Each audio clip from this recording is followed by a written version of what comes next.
Le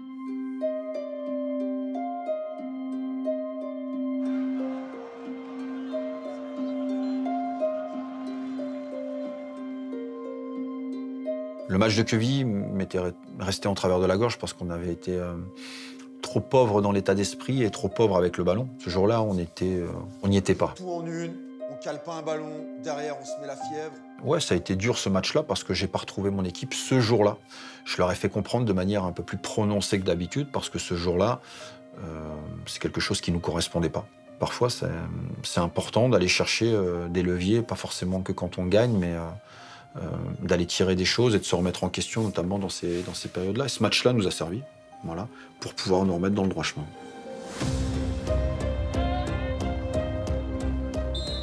Avant que le groupe se remette en question, il y a moi, il y a le staff. Et c'est vrai qu'il y avait des choses à changer. Il fallait qu'on change aussi un plan autre chose sur la structure. Être capable de tirer le meilleur de chacun et surtout de tirer le meilleur de chacun en pensant qu'on doit être capable d'aller faire mal à l'autre. Voilà, le foot, c'est un sport d'adversité. Nos repères, c'est bien, mais il faut faire mal à l'adversaire. Et c'est pour ça qu'on a redéfini le fait de rejouer avec 2 attaquants et d'aller mettre un peu de poids sur les défenses adverses. Et depuis 6 matchs, je trouve qu'on le fait plutôt bien. Donc voilà, il nous a fallu ça aussi.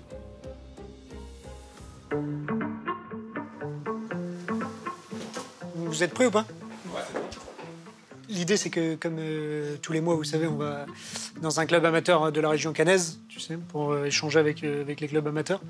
Donc aujourd'hui, on va à l'ASL du Chemin Vert, un club de quartier de la région caennaise. Donc le but, c'est que vous allez animer les séances des jeunes cet après-midi et puis partager un moment après avec eux.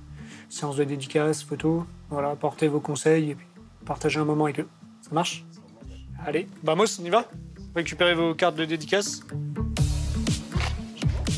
Au niveau du choix des joueurs, en fait, on fait un point aussi avec le staff médical et le coach pour choisir. Mais en général, c'est aussi sur la base du volontariat. Et donc les joueurs aussi viennent naturellement pour ce type d'action-là aussi.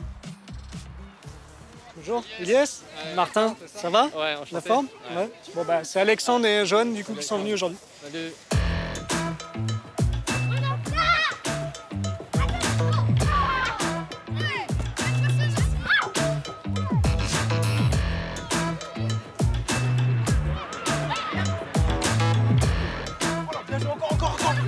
Il marque pas.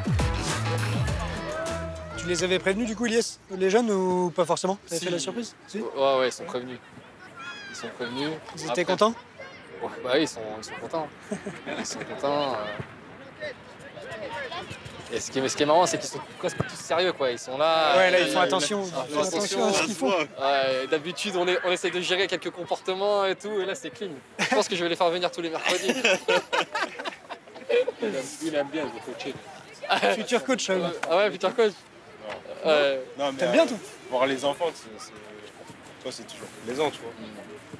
On est tous passés par là. Pour les clubs amateurs, c'est vraiment un super moment pour eux. Ils communiquent autour de ça. Et puis, en général, ça donne des bons souvenirs aux enfants. C'est important d'avoir une bonne relation avec ces clubs amateurs-là, parce que c'est aussi le vivier du centre de formation. Et donc, d'avoir des bonnes relations avec eux, c'est extrêmement important aussi pour la formation et la préformation chez nous. Vas-y. Oh. Yes.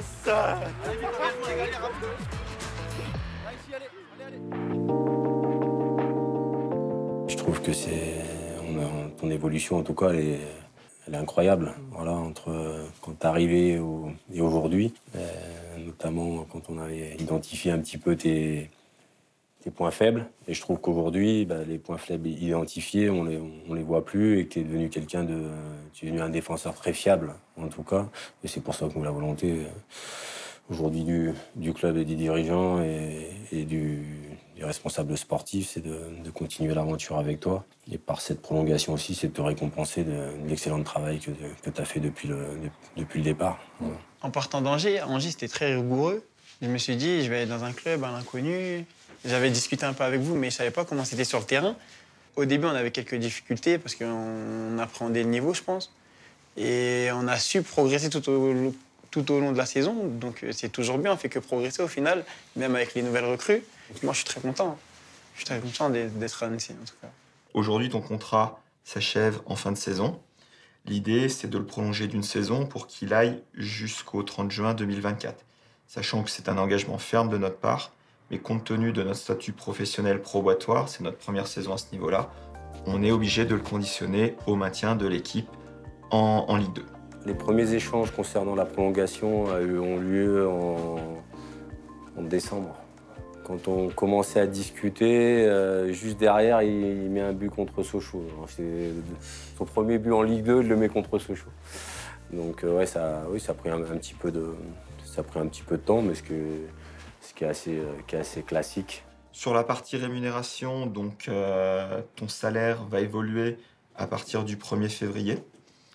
Et tu continueras à bénéficier des primes de match. Tu bénéficieras en cas de maintien du club d'une prime individuelle de performance. Aujourd'hui, tu as ton logement qui est pris en charge par le club, donc ça sera toujours le cas la saison prochaine. Et donc, on a rajouté une clause cette saison, c'est que si jamais, durant la durée de ton contrat, tu venais être transféré vers un autre club, que ce soit un club français ou étranger, tu pourras bénéficier d'une prime exceptionnelle qui correspondra à un pourcentage du montant du transfert. Donc, si le transfert est inférieur à 500 000 euros, ta prime d'intéressement s'élèvera à 5,5% du montant du transfert. Si c'est 500 000 ou au-delà, on passera à 7%. Si tu as des questions, n'hésite pas. Je te laisse lire le document. Je vois que Djibril a commencé également.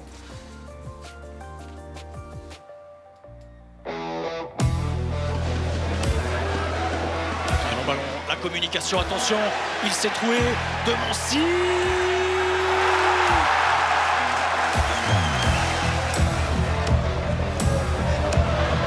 Livolan, avec la réaction peut-être, Livolan.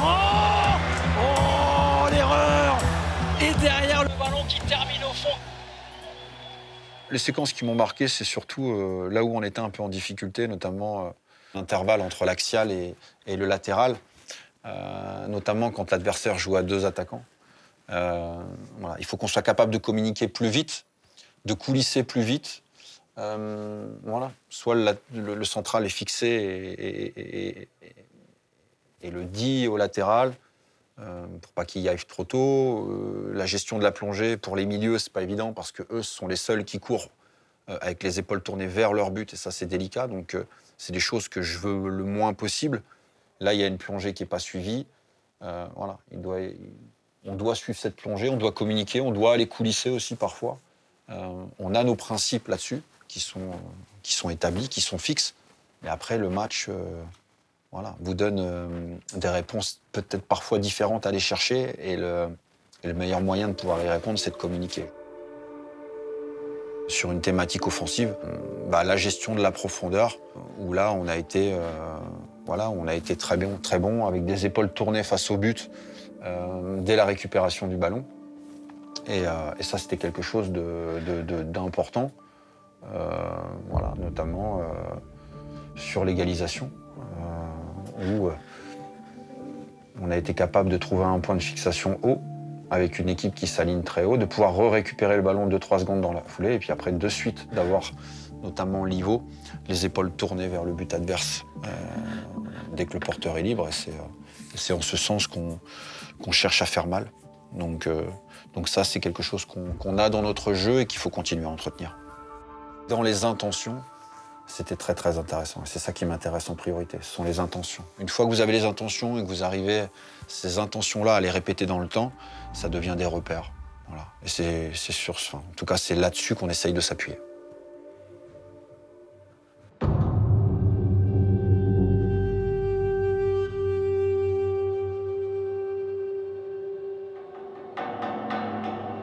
Je pense que j'ai eu un petit trou d'air, je pense, mental. Mes 2 derniers matchs que j'ai joué titulaire, j'ai pas été assez présent au sens dans mon attitude. C'est surtout mon attitude qui était pas la bonne et qui m'a fait un petit peu déjouer, notamment sur le dernier match. Donc ça s'explique très bien. Après, on n'a pas eu de discussion claire, franche avec le coach, mais bon, voilà, ça s'explique. Si tu n'es pas capable de faire avec la frustration dans le football, tu peux pas être footballeur. Parce que il y a la vérité d'un match, mais c'est un seul match. Et c'est jamais la même chose, donc il faut pas s'arrêter au simple fait de sa propre insatisfaction par rapport à une décision d'un coach ou d'un échauffement. Quand on te dit d'aller t'échauffer, tu vas t'échauffer. Tu fais tout ce qu'il faut pour être prêt au cas où, pour éviter déjà de te blesser et puis pour être prêt dans tous les cas. Si tu ne te fais pas rentrer, eh bien, il faut laisser couler et puis voir ce qui se passera au prochain coup.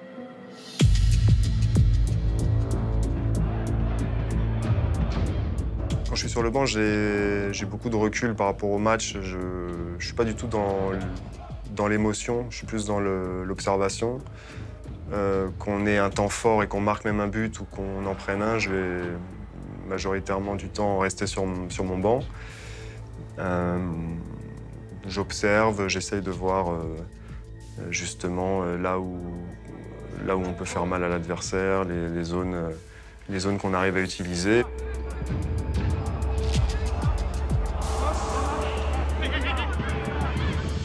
Ces moments de victoire, est-ce qu'on arrive à les partager? C'est la grande question quand on est remplaçant et qu'on joue peu ou qu'on joue pas. Quand les choses se passent un peu moins bien et qu'on assure simplement l'essentiel, je te cache pas que la victoire, c'est difficile de la partager, mais quand je joue moins, quand je joue pas, j'ai pas forcément envie de faire le cri de guerre parce que j'ai pas le sentiment de m'être dépouillé, d'avoir transpiré avec eux. Donc je me sens un peu en retrait par rapport à la victoire, par rapport au combat qu'ils ont mené à 11, 12 ou 13.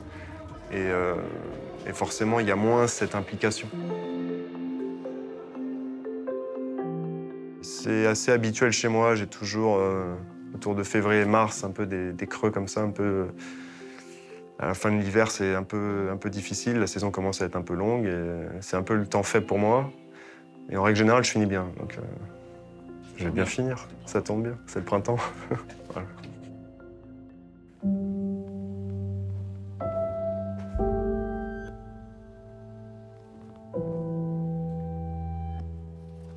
T'as forcé plus à gauche? Inconsciemment, peut-être? Non? Ouais, je pense.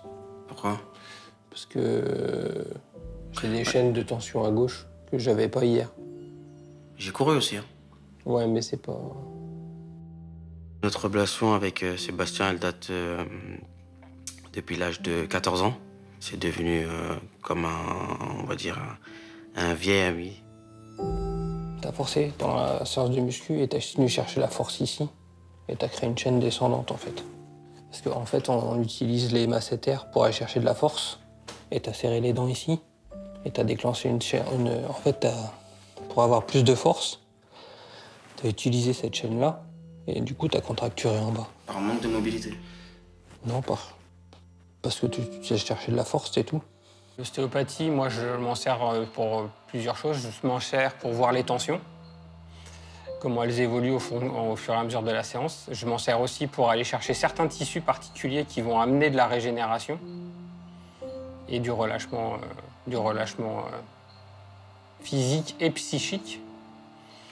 Et ouais, c'est surtout pour remettre en route tout un processus d'autorégulation et d'autoréparation. Inspire. Souffle. Inspire. Bloc. Pour le sprint final, c'est vraiment important chaque année. C'est soit je faisais appel à lui pour des grosses blessures, ou soit je faisais appel à lui pour rester, on va dire, performant, rester en forme le plus possible. Et je pense qu'à ce moment de l'année, c'est très important d'être le plus frais possible, que ce soit mentalement et physiquement.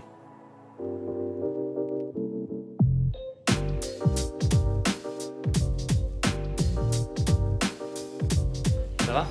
Ça va beaucoup bien. En forme, ouais. En forme, ouais. C'était le ligament au genou, c'était pas les croisés. Non, c'était le tendon. Ouais. Le tendon du biceps. Et on t'avait annoncé combien de temps au départ?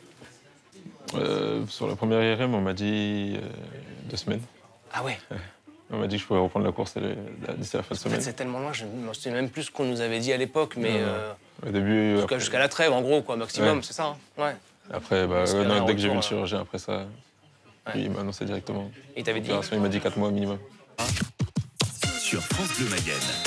100% Stade Lavallois, c'est votre émission consacrée à l'actu des tangos. Bonsoir Gilles Damingui. Bonsoir Clarisse, bonsoir à tous. Le Stade Lavallois regarde vers l'avenir. Oui, le club a présenté ce midi sa feuille de route pour les prochaines années, cap 2025. 2 nouvelles tribunes à Le Basser, un bâtiment tout neuf aux Gandonnières et pourquoi pas la Ligue 1 d'ici 5 ans. Autre annonce, la réouverture du centre de formation au 1er juillet prochain avec 30 joueurs maximum, a dit le président. On réouvre au 1er juillet, on intègre nos jeunes tout de suite, mais dans cette formation et dans le coût de la formation, je demanderai une participation symbolique des parents, de l'environnement du jeune, pour que tout le monde s'engage dans la qualité, dans l'accompagnement global. Et pour moi, ça, c'est un coût. Et symboliquement, je veux que les parents s'investissent sur ce domaine. Ça, c'est pareil, ça se fait pas, je le fais.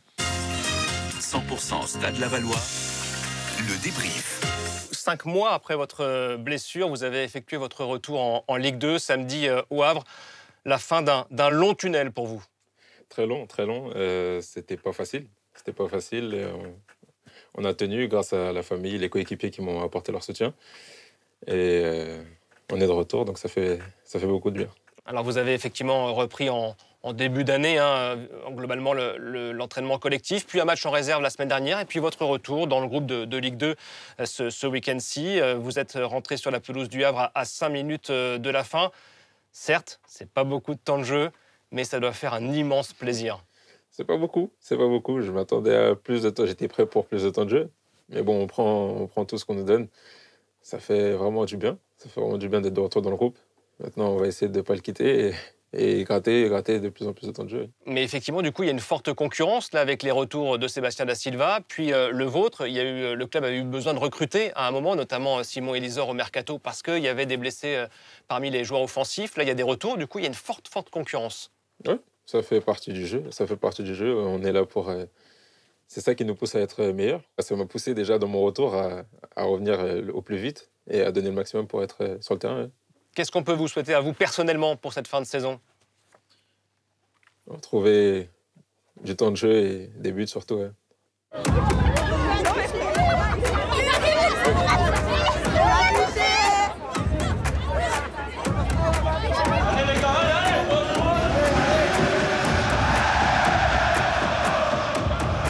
Ça, sur le dernier match, on n'a pas été cher payé parce que nos sorties de balles étaient bonnes. Et leur sortie de balle, on a super bien bloqué, tu vois. Alors, on va voir aujourd'hui, mais... Je préfère être dans le virage. C'est compliqué d'être président de club et puis de complètement se lâcher. Bon, il y a des moments où ça ressort, mais sinon, le reste du temps, on sait quand même qu'on est pas mal, regardé, etc. Donc, il faut quand même faire un tout petit peu attention. Ça arrive, tu vas bien, toi? Ouais, ça va, et toi? Merci. Bonjour. Petit garçon du Pôle Espoir. Ça va? Ça Bonjour, ça va? Ça va? Oui, ça va. Il y a le match que vous voyez ici, merci d'être venu. J'ai entendu qu'on a des futurs joueurs des Girondins de Bordeaux. Ah, il y a une question. Moi, je suis l'attaquant, je suis blessé là. Donc je peux pas jouer aujourd'hui. Non, je suis le président du club. Je gagne combien d'euros? Non, c'est l'inverse. Moi, j'en donne. J'en gagne pas. C'est moi qui en donne. Je vais vous passer Rio là.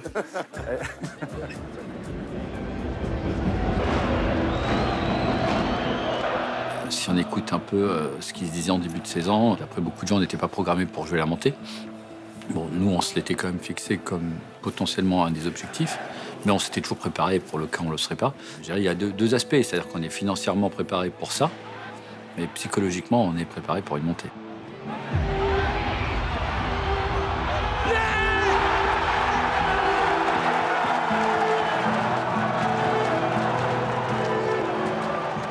C'est notre rôle, le rôle de Thomas Jacquemier, le mien, d'être sûr que, quoi qu'il arrive, le club se portera bien. Par contre, c'est pas notre rôle de rentrer dans le vestiaire et d'expliquer que c'est acceptable, parce que ça l'est pas. On est deuxième, on joue pour monter, donc va falloir aller chercher la montée. Ça serait une énorme déception pour le club, les supporters, etc., si on venait pas à monter, parce que ça fait un moment qu'on est sur le podium, donc à partir de là, Ne pas monter serait et une déception et une défaite pour le club.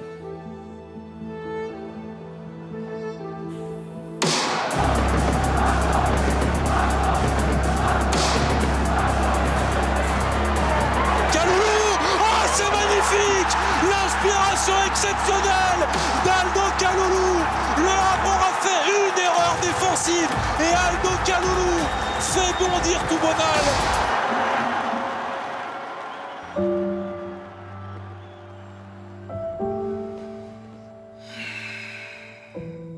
C'est à l'instant, c'est un geste qui me ressemble.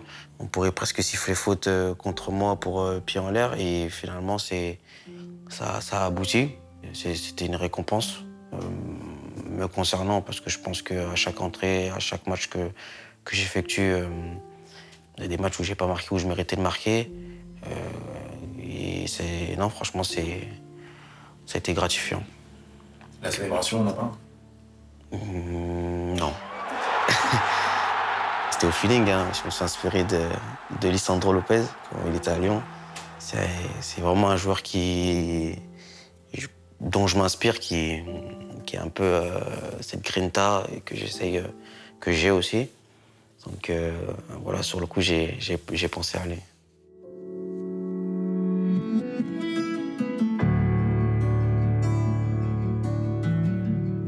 La première sélection avec le Congo, elle représente beaucoup. C'est les terres de mes parents. Je suis noir de peau, c'est pas OK, je suis européen, je suis français.